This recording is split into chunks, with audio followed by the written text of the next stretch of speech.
मेरे बेटी के लिए एक शानदार सा गिफ्ट। देखिए इसमें क्या है। ओह, बड़ी पार्ट। इसमें टेबल,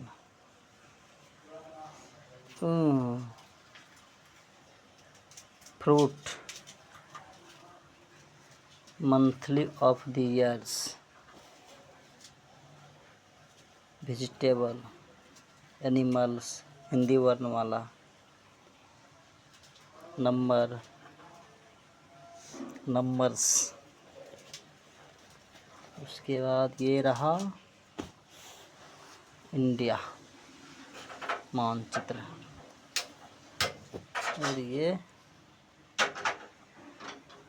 वाह क्या बात है, सुपर।